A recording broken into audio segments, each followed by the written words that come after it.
Side stories की शुरुआत होती है और हमें एक कहानी सुनाई जाती है जहाँ पे कोई कह रहा था बेबी रैबिट उसने टाइगर के डेन में जाकर सबको हरा दिया और उसने daddy rabbit, mummy rabbit, grandpa rabbit और ग्रैंडमा रैबिट को बचा लिया और फिर उनकी रैबिट फैमिली अच्छे से रहने लग गई। तो तब रीने छोटी सी बच्ची थी। वो कहती है चलो अच्छा हुआ वो सारे बच तो गए। तो उसका फादर कहता है रीने क्या अब तुम सो जाओगी? वो कहती है नहीं। तो उसका फादर कहता है आज तुम इतना तंग क्यों कर रही हो? तो वहां पर रीने की मॉम वो काम कर रही थी। वो कहती है हार्ट आज तुम्हारी जिम्मेदारी है उसे सुलाने की, तो मैं हेल्प नहीं कर रही। तो वो कहता है लीसा, लेकिन तब वो कहता है रीने तुम नाइट नाइट कब करोगी, सो जाओ ना अब। तो वो कहती है नहीं डैडी स्टोरी, क्या डैडी भी टाइगर के डेन में मम्मी और डैडी को बचाने के लिए जाएंगे? तो उसका डैड कहता है अच्छा तुम डैडी के बारे में क्यूरियस हो रही हो, लेकिन अगर तुम्हें टाइगर से इतना डर लग रहा है तो रीने मोम और डैड को कैरेट से कैसे बचाएगी? और तब उसके गुदगुदी कर रहा था तो रीने तो हंसी जा रही थी। तो लीसा कहती है मैंने तुम्हें कहा था इसे सुला दो, आखिर तुम इसे जगा क्यों रहे हो? तो वो कहता है ठीक है रीने अगर तुम सोई नहीं ना मैं तुम पे किस अटैक कर दूंगा। वो कहती है नहीं डैडी। और तब उसकी मोम तो काम किए जा रही थी। वो सोचती है कभी कभार मैं अपने डैड से पूछती थी कि उनकी फैमिली कैसी है, लेकिन जिस बार भी मैंने ऐसा पूछा ना तो मेरे डैड के चेहरे पे जो एक्सप्रेशन था वो बहुत ज्यादा सैड हुआ करता था। वो एक कॉम्प्लेक्स लुक था जिसके बारे में मुझे पता नहीं चलता था कि उनकी स्माइल के पीछे गुस्सा है या फिर उदासी। वो कुछ इस तरह का एक्सप्रेशन था। लेकिन तब हमें हमारी रीने की शादी से एक दिन पहले का सीन दिखा जाता है लिसांटिया स्टेट। तो वहां पे कुन आया था। वो कहता है रीने अगर तुम चाहो तो मैं आर्च ड्यूक की पोजीशन तुम्हें दे सकता हूँ। वो कहती है तुम मुझे ये कह रहे हो कि मैं एब्सेंथस एम्पायर चली जाऊँ अपनी शादी से एक दिन पहले? तो प्रिंस कुन कहता है वेल फिर तो अच्छा हो जाएगा ना, तुम्हें अपनी नेशनैलिटी चेंज करनी पड़ेगी टाटा लेने के लिए। तो रीना कहती है सच में कि आर्च ड्यूक की सीट लेने के लिए ये बेस्ट पिच सेल है तुम्हारे पास, तुम तो सच में सेल्स में कभी जा नहीं सकते। वो कहता है अच्छी एडवाइस दे रही हो रीने, मैं इसको याद में रखूंगा अपनी फ्यूचर प्लान्स के लिए। और तब वो हमें बताती है असल में प्रिंस कुन वो सेकंड प्रिंस है और एम्पर की एक बड़ी बेटी भी है, लेकिन कुन के पैदा होने से पहले उसकी बहन पैदा हो गई थी। इसी वजह से उसने अपनी बहन को इख्तियार दे दिया कि वो एम्प्रेस बन सकती है। लेकिन उसके बजाय आर्च ड्यूक ऑफ पोर्टुआ जो कि मेरे ग्रैंडफादर है उन्होंने अपना टाइटल अपने गॉडफादर को देने का डिसाइड किया, क्योंकि वो बचपन से उसे एक बेटे की तरह पाल रहे थे। लेकिन उससे थोड़ी देर पहले दोनों ने उसके पास आकर कहा था अगर तुम चाहो, अगर इन्हें चाहे तो हम टाइटल तुम्हें दे सकते हैं। वो कहती है आप लोग इकट्ठे क्या प्लान कर रहे हैं, मुझे ऐसा कुछ नहीं चाहिए, आप लोग इसे खुद सॉल्व करें। तो पीछे से वो एल्फ आती है। वो कहती है इनको माइंड मत करो, एब्सेंथस के लोग वो थोड़े अजीब से हैं, तुम्हें अपनी शादी पे फोकस करना होगा। और वैसे भी कांग्रेचुलेशन रीने। वो कहती है थैंक यू सोफिया। लेकिन कुन के तो लिसा के साथ और प्लान्स थे है ना, वो तो बाकी लोग के साथ है, अगर आप लोग के कोई प्लान्स नहीं है आप दोनों मेरे साथ चलें। तो तब सोफिया और उसका ग्रैंडफादर कहता है क्या हम दोनों? लेकिन सोफिया कहती है मुझे इस आदमी के साथ कहीं नहीं जाना। वो कहता है मुझे भी नहीं जाना। तो सोफिया कहती है क्यों नहीं, आखिर तुम एक लेडी को मैनर्स क्यों नहीं दिखा सकते? तो वो लोग तो लड़ी जा रहे थे। रीने सोचती है ये लोग अभी तक बच्चे नहीं है लेकिन फिर भी लड़ते क्यों रहते हैं? तो रीना कहती है बस बहुत हो गया, रुक जाइए यहीं पर, अब कोई फाइटिंग नहीं होगी, ना ही कोई साइकोलॉजिकल वारफेयर होगा। तो वो कहते हैं हम दोनों को साथ चलना होगा। हमारी उन कहती है ऑफ कोर्स, क्योंकि एक जगह है जहां मुझे आप दोनों को लेके जाना है। और उसके हाथ में टेलीपोर्ट स्क्रॉल भी था जो उसे कार्सियोन ने दिया था। और थोड़ी देर बाद वो लोग टेलीपोर्ट होके बग्गी में आ गए थे। लेकिन तब हमें पास्ट का सीन दिखा जाता है जहाँ पे कोई कह रहा था लीसा मुझे इंसानों की समझ नहीं आती, क्योंकि एक एल्फ के पर्सपेक्टिव से एब्सेंथस और लग्रास के लोग एक तरह के इंसान ही हैं, लेकिन आखिर वो एक दूसरे को हार्म क्यों पहुंचाते हैं? वो तो काउंटलेस लोगों को नफरत करते हैं क्योंकि वो उनके जैसे नहीं दिखते। और मुझे लगता है ये सिविल वार ये भी इसी वजह से हो रही थी। लग्रास में भी ऐसा टाइम आया था जब एम्पीरियल फैमिली वो बट गई थी और उसमें लड़ाई हो रही थी, लेकिन उस वक्त हर कोई एक दूसरे को मारने के लिए नफरत फैलाए हुए था। और वो बच्चे वो हमेशा एक दूसरे के खिलाफ थे, एक दूसरे को मारने पे तैयार। और नेस्टली मुझे लगता है कि इंसान वो अपनी लाइफ हेट के बगैर गुजार ही नहीं सकते। और ये सारा कुछ वो रीने की मॉम को कह रही थी लिसा को। वो कहती है इससे अच्छा तो हम एल्व्स हैं जो फॉरेस्ट में हार्मोनियसली रहते हैं। तो तब हमारी रीने की मॉम कहती है सोफिया इंसान हमेशा ऐसे नहीं रहते और ना ही वो एल्व्स की तरह रह सकते हैं। अगर हमारे पास इतना लंबा टाइम होता तो शायद हम भी सुकून से रह पाते, लेकिन इंसान की नेचर ही ऐसी है, वो हमेशा लड़ता रहता है। और शायद इसी वजह से उनकी जिंदगी इतनी छोटी है तो वो इसी में सब कुछ जीना चाहता है। लेकिन क्या तुम्हें पता है? और तब उसकी गोद में रीने थी जो कि छोटी सी थी। वो कहती है मैं समझ सकती हूँ कि वो हेट और लव दोनों को पैशनेटली क्यों फील करते हैं, क्योंकि हमारे पास जो टाइम है वो बिल्कुल शॉर्ट सा है। किसी को बहुत ज्यादा प्यार करना जिससे ऑब्सेशन और लॉन्गिंग हो, ये बिल्कुल इंसानों की तरह है और कभी कभार ये तो रिजेंटमेंट भी बन जाता है। और तब प्रेजेंट में हमारी हीरोइन उसकी बग्गी वहां से जा रही थी, तो तब वहां पे उसके ग्रैंडफादर और सोफिया तो बिल्कुल खामोश बैठे हुए थे। तो हमारा सोचती है, मुझे लगता है हमें करीबी विलेज में टेलीपोर्ट होने से बजाय वहीं पे टेलीपोर्ट आना चाहिए था। हालांकि सिर्फ 10 मिनट का वास्ता है, लेकिन कितना ऑकवर्ड लग रहा है। तो तभी सोफिया कहती है, मुझे नहीं पता रीने, लेकिन क्या तुम हम दोनों के बगैर नहीं जा सकती? मुझे इस आदमी के साथ कहीं भी नहीं जाना, ये तो मेरा दुश्मन है, आखिर ये मेरे साथ क्यों जाएगा? तो तब ग्रैंडपा उसकी तरफ देखते हैं, लेकिन वो कहता है, ठीक है, अगर तुम कह रही हो तो मेरे पास इसको झुटलाने का कोई रास्ता नहीं है। तो रीने कहती है, क्या? तो उसका ग्रैंडफादर कहता है, मैंने अपने बेटे रूट के साथ जो कुछ भी किया था ना, उसको मैं दोबारा से बदल नहीं सकता। ऑनेस्टली मुझे तो अभी नहीं पता कि मेरा दिल वो मुझे कहाँ ले जाएगा, क्योंकि मेरे बेटे ने मुझे माफ नहीं किया था। तो रीने कहती है, ग्रैंडफादर, लेकिन तब उसका ग्रैंडपा कहता है, मैं ग्रेटफुल हूँ कि तुम मुझे ग्रैंडफादर कह रही हो, लेकिन मैं नहीं चाहता कि मैं ये अल्फाज उन लोग के सामने सुनूं। तो हमारे उन कहती है, वो लोग पहले गुजर चुके हैं, मेरे मॉम और डैड, तो आप लोग को इस बारे में सोचने की कोई जरूरत नहीं है वो क्या सोचते होंगे।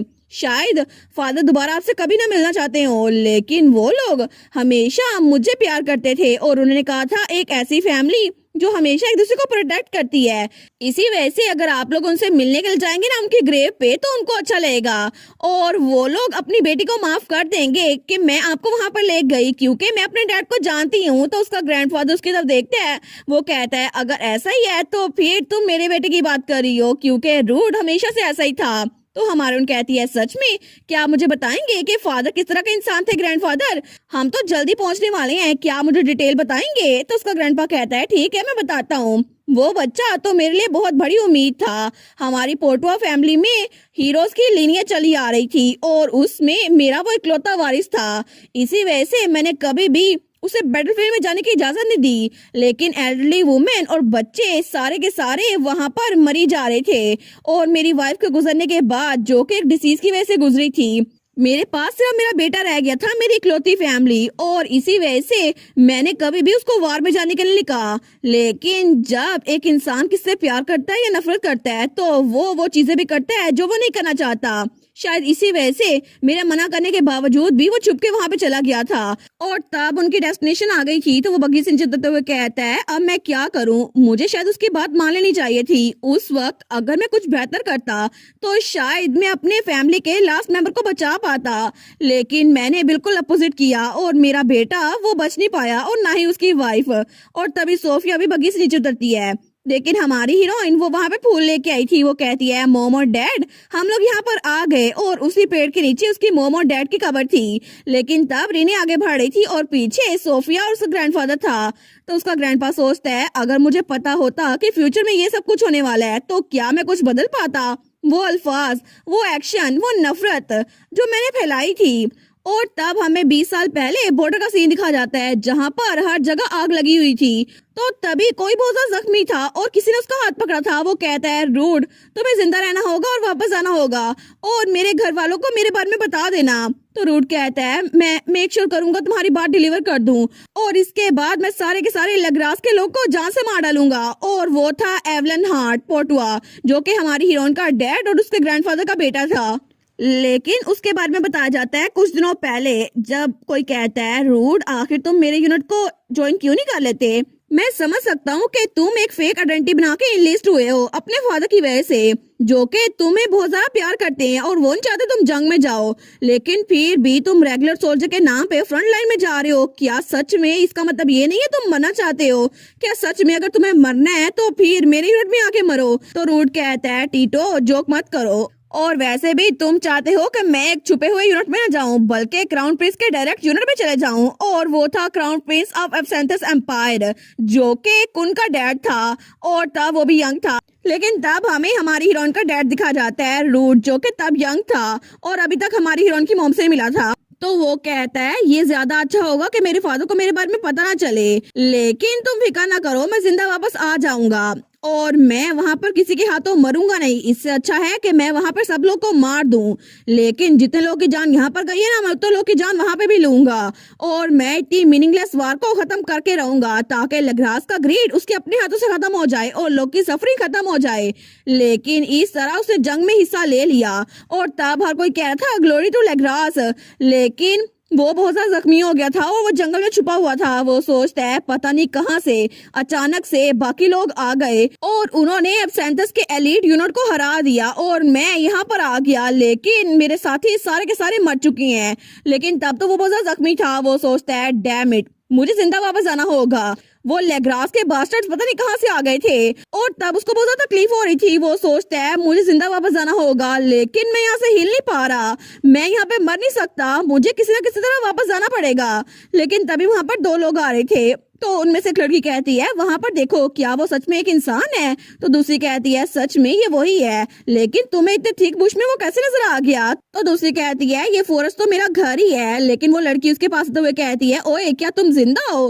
तो रूट सोचता है लेग्रास की सिविलियन। लेकिन तब वो कहता है दफा हो जाओ यहाँ से, मेरे साथी करीब ही हैं, अगर तुम्हें मरना नहीं है। तो वो लड़की कहती है नहीं नहीं, यहाँ पे कोई भी नहीं है, तुम तो झूठ बोल रहे हो। और वो थी हमारी रीने की मोम। लेकिन तब रूट हमारी हीरोइन का डैड सोचता है मैं तो बेहोश होने वाला हूँ, मुझे लगता है मुझे चक्कर आ रहे हैं। तो रीने की मोम कहती है तुम ऐसे बेहोश नहीं हो सकते, तुम्हें ये पीना होगा।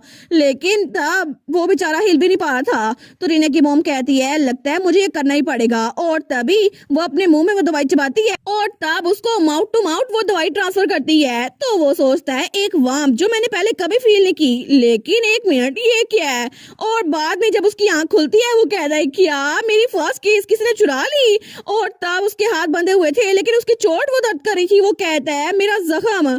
लेकिन तब वो कहता है एक मिनट, ये तो पहले की तरह दर्द नहीं हो रहा। तो वहां पे कोई आते हुए कहता है अच्छा तुम उठ गए, तो ये तुम्हारी फर्स्ट केस थी है ना? और वो थी रीना की मॉम जो सेम टू सेम रीना की तरह दिख रही थी, लेकिन उसकी आंखों और बालों का कलर चेंज था और वो ब्रश कर रही थी। तो तब रीना का डैड कहता है क्या ये आउटफिट कैसा है? आखिर तुम मेरे सामने ऐसे कैसे आ सकती हो? अच्छे कपड़े पहन के आओ ना, लेग्रास की इंसान। तो वो कहती है बस कर दो, आखिर मैं अपने घर में ऐसे कपड़े पहन के क्यों घूमूं? मैं तो अभी अभी उठी हूँ, नहा के निकली हूँ। और मैनर्स की बात कर रहे हो तो पहले अपना नाम बताओ, हार्ट। तो वो कहता है क्या तुम्हें मेरा नाम कैसे पता? तो लिसा कहती है तुम्हारे गियर के ऊपर लिखा था। तो वो कहता है मेरे गियर के ऊपर, लेकिन मेरे कपड़े हैं कहाँ पर? तो तब वो कहता है और ये शक्ल्स कैसे हैं? क्या तुमने मेरे साथ कुछ अजीब तो नहीं किया जब मैं बेहोश था? तो रीने की मोम हंस जाते हुए कहती है सच में क्या तुम्हारी पर्सनैलिटी इसी तरह की है? तुम तो मेरे लिए बिल्कुल एक पेशेंट हो। और जब मैं तुम्हें यहाँ पर लेके आई ना तो दवाई लगाने के लिए मुझे तुम्हारे कपड़े चेंज करने ही थे और मैंने वो खुद चेंज किए। और तब वो जाते हुए उसको आंख मारती है। वो कहती है मैंने कुछ ज्यादा नहीं देखा तो तुम सुकून से रह सकते हो। तो बेचारा हार्ट वो तो ब्लश कर रहा था। वो कहता है सच में इस लड़की ने खुद मेरे कपड़े चेंज किए हैं, लेकिन उसका पहले किसी भी लड़की से बात करने का कोई एक्सपीरियंस नहीं था। वो कहता है मुझे अभी के अभी रिलीज कर दो। तो लिसा कहती है मैं तुम्हें तब तक रिलीज नहीं करूंगी जब तक तुम रिकवर नहीं हो जाते, मुझे तुम्हारे बैंडेजेस चेंज करने हैं, ठीक रहो। वो कहता है बिल्कुल भी नहीं, तुम्हें क्या लगता है कि तुम क्या कर रही हो? मैं तुम्हें ऐसा कुछ नहीं करने दूंगा। वो कहती है मुझे हंसाओ मत, मेरे लिए तुम सिर्फ एक पेशेंट हो, उससे ज्यादा कुछ भी नहीं। और क्या तुम हील नहीं हो चाहते? और वैसे भी तुम बार बार मुझे लेग्रास की लड़की कह रहे हो, आखिर तुम मेरा नाम क्यों नहीं लेते? मेरा नाम लीसा है। तो तब भी हमारी हीरोइन का डैड ब्लश किए जा रहा था। तो तब वो जाते हुए कहती है ठीक है, अब तुम्हारी ट्रीटमेंट में पूरा महीना लगेगा, तब तक के लिए तुम यहीं पर रुको और ट्रीट होकर यहाँ से निकल जाना। तो वो वहीं पर था। वो सोचता है क्या ये लड़की सच में बड़ी डरावनी है, मैं अपना गार्ड डाउन बिल्कुल नहीं कर सकता। और वैसे भी मैं अपनी फैमिली को बहुत ज्यादा प्यार करता हूँ और मैंने कभी भी अपने दिल किसी लड़की को नहीं दिया, तो मैं इसके प्यार में बिल्कुल नहीं डूबूंगा। लेकिन तब हमें डायरेक्ट एक महीने बाद का सीन दिखा जाता है। तो लिसा वो बाहर पौधों को पानी दे रही थी और तभी हमारी हीरोइन का डैड लियोन हार्ट उसको छुप के देख रहा था। वो सोचता है मैंने इसकी रूटीन फॉलो की है, ये सुबह सुबह उठ जाती है और उसके बाद ब्रेकफास्ट करती है और कहीं निकल जाती है, बाद में ये दोपहर के वक्त लौटती है और गार्डन को सही से सेट करती है। लेकिन तब वो उसको देखता है, वो सोचता है लगता है टाइम हो गया। और तब वो खिड़की के शीशे में अपने आप के बाल फिक्स कर रहा था। और जैसे ही हमारी हीरोइन की मॉम लिसा अंदर आती है ना, वो कहती है ऑल राइट हार्ट, तुम्हारे चेकअप का टाइम हो गया है। तो वो तो वहां पोज बना के बैठा था, हालांकि उसने कहा था कि मैं इसके प्यार में नहीं पड़ूंगा। तो हमारी हीरोइन की मॉम कहती है आखिर ये पोज कैसा है? वो कहता है क्या मतलब, ये तो मेरा कूल और है। तो लिसा कहती है सच में? लेकिन तब उसी को देखी जा रहा था। तो वो कहता है तुम क्या कर रही हो, तो वो उसके हाथ से वो जंजीरें खोल रही थी। वो कहती है क्या लगता है मैं तुम्हारी जंजीरें खोल रही हूँ, तुम ठीक हो चुके हो, मैंने तुम्हारे वाउंड्स चेक किए हैं और ऐसा लगता है ये बिल्कुल हील हो गए हैं, अब तुम आराम से कहीं भी सफर कर सकते हो या फिर अपने घर वापस जा सकते हो। तो वो उसको देखते हुए कहता है सच में तुम मुझ पर ट्रस्ट कर रही हो, अगर तुमने मेरी जंजीरें खोली तो मैं तुम्हें होस्टेज बना लूंगा, तुम्हें लगता है मैं ऐसा कुछ नहीं करूंगा। वो कहती है वेल मैं तो असल में तुम्हें सिर्फ हील कर रही थी और ना ही मैं कोई डॉक्टर हूँ ना कुछ और। वो कहता है मुझे फर्क नहीं पड़ता तुम कोई डॉक्टर हो या फिर नहीं, लेकिन अगर तुम्हारे पास इंजरीज को हील करने की इतनी पावर है तो मैं तुम्हें वापस ले जाऊंगा तुम्हें अगवा करके। तो वो कहती है मैं एक हर्बलिस्ट हूँ, कोई डॉक्टर नहीं हूँ, और अगर मुझे अब सेंथस जाना ही है तो मैं स्टडीज के लिए जाऊंगी, वैसे नहीं। वो कहता है हर्बलिस्ट कोई डॉक्टर या हीलर नहीं। तो वो कहती है बिल्कुल, क्योंकि मुझे बहुत सारी हर्ब्स का पता है जो कि ट्रीटमेंट बड़ी इफेक्टिव होती हैं, लेकिन तुम्हें नहीं लगता कि ये सारी हर्बलिज्म की बुक्स जो मेरे रूम में पड़ी हैं तुम उनको देख नहीं रहे।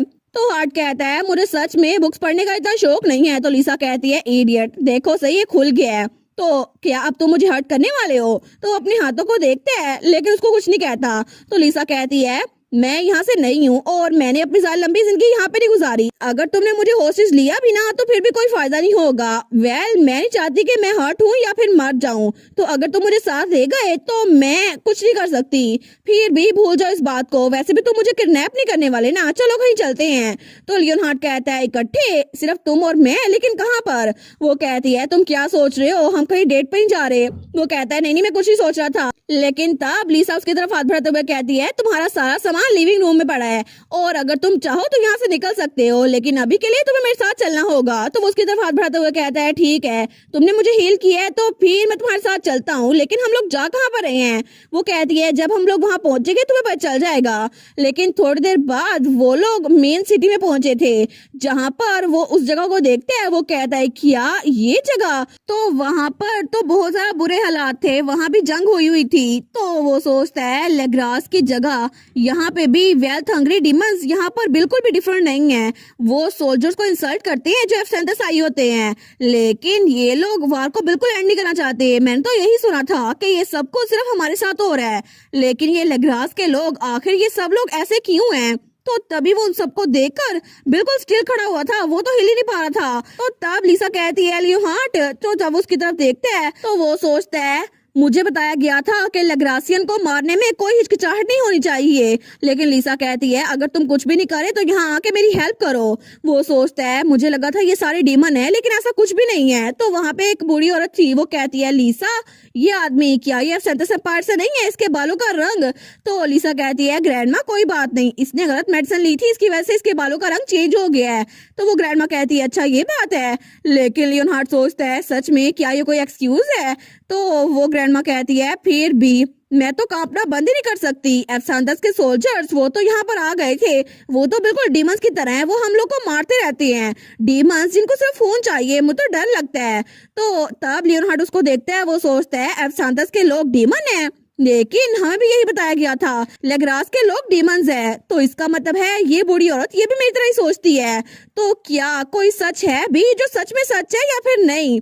तो तब थोड़ी देर बाद वो लोग वहां से निकल आए थे। तो लिसा कहती है आखिर में सब लोग बिल्कुल सेम है, क्योंकि हर कोई एक दूसरे से नफरत करता है, क्योंकि सबका नुकसान एक दूसरे की वजह से हुआ है, हमारे एम्पायर के लोग तुमसे नफरत करते हैं और तुम्हारे एम्पायर के लोग हमसे। तो लियोनहार्ड उससे कहता है लेकिन आखिर तुमने मुझे ये सब कुछ क्यों दिखाया। तो लिसा कहती है मैं बस चाहती थी कि तुम्हें रियलाइज हो जाए कि जब मैं उन सबको बचा रही हूँ तो सारे के सारे इंसान ही हैं, चाहे यहाँ के लोग हो या फिर तुम्हारे एम्पायर के लोग हों। तो वो उसकी तरफ देखते हैं, तो वो कहता है ठीक है मुझे वापस आना होगा, लेकिन मैं वहां जाऊंगा और जंग को खत्म कर दूंगा और फिर तुमसे आके मिलूंगा। तो लिसा कहती है मुझसे, लेकिन क्यों। वो कहता है क्योंकि तुम मेरी लाइफ सेवर हो, तुमने पूरा महीना मुझे हील करने में गुजारा, इसी वजह से मुझे वो चीजें रियलाइज हुई जो मुझे पहले नहीं पता था, और इसके अलावा। तो लिसा कहती है इसके अलावा क्या।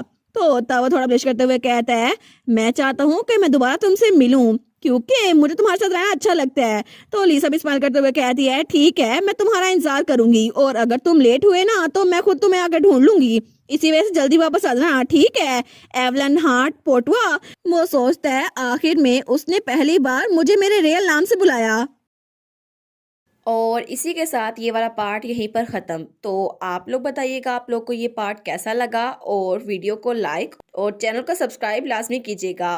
बाकी वीडियोस का लिंक भी स्क्रीन पर नज़र आ रहा होगा, तो काइंडली उनको भी चेकआउट कर लें। और thank you so much for watching my videos. Stay safe, bye bye.